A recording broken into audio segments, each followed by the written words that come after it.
Here are some examples that I'm not going to describe them as hard.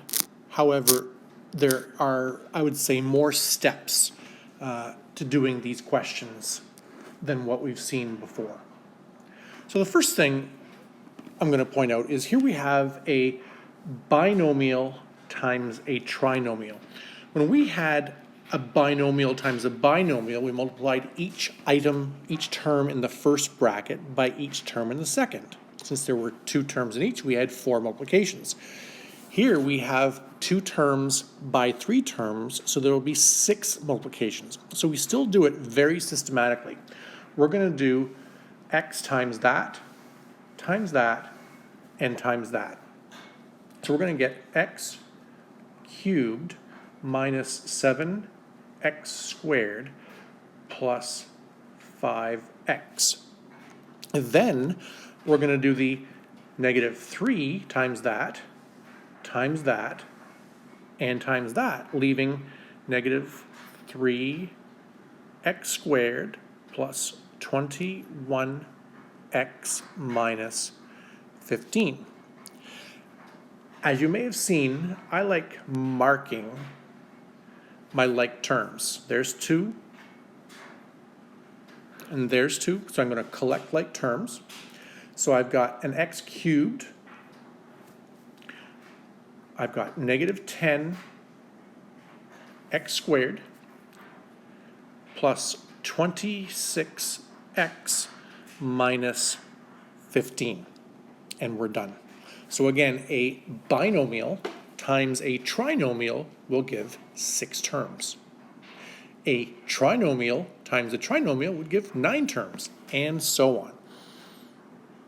Don't expect any of those, because that's just a lot of work. That's not any harder. This one, we have basically 2 special cases combined. This is one of those things that is super easy to recognize and super easy to do. You don't even need, in my opinion, to show me the middle step here. And then this one here is the other kind of special case. I'm going to see if I can get this done without running out of room.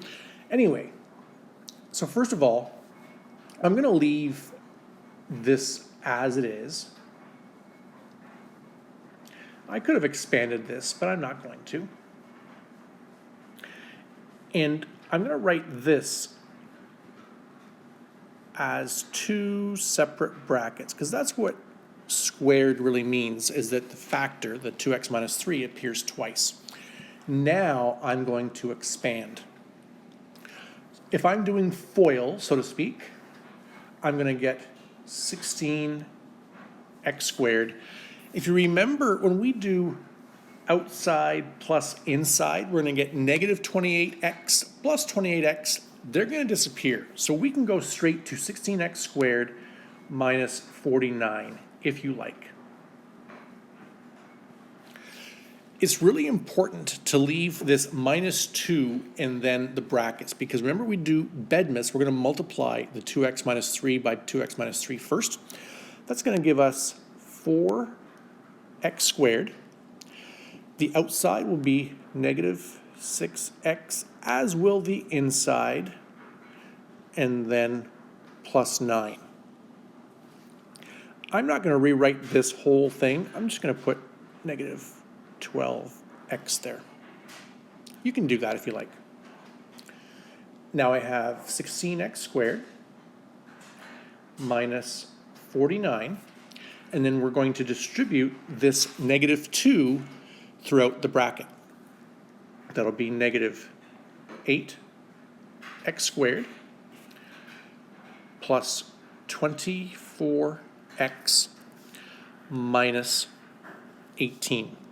Simplify the part in brackets first, like I did, even if you just sort of do that one term. Next, this and this are like terms. This and this are like terms. So I'm going to wind up with 8x squared plus 24x minus 67. A lot of work, a lot of steps, but not what I would call difficult. Just be careful. This one's kind of cool.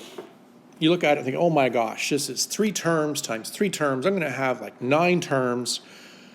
But look carefully at what it is. It's a plus b plus 7 times a plus b minus 7. Do you remember me saying this plus that times this minus that is this squared minus that squared?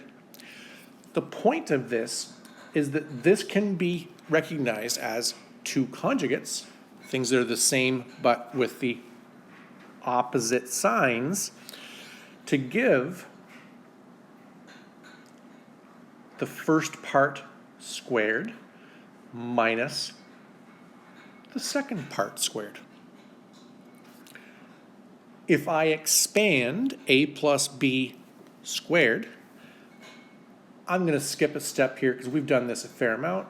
A squared plus 2ab plus b squared, and then minus 49, and we would be done. Again, going from here to here, I skipped a step. However, if you learn to recognize a perfect square of a binomial, I don't really mind if you go straight to that step. Anyway, there you have it. A squared plus 2ab plus b squared minus 49. Way easier than doing a trinomial times a trinomial.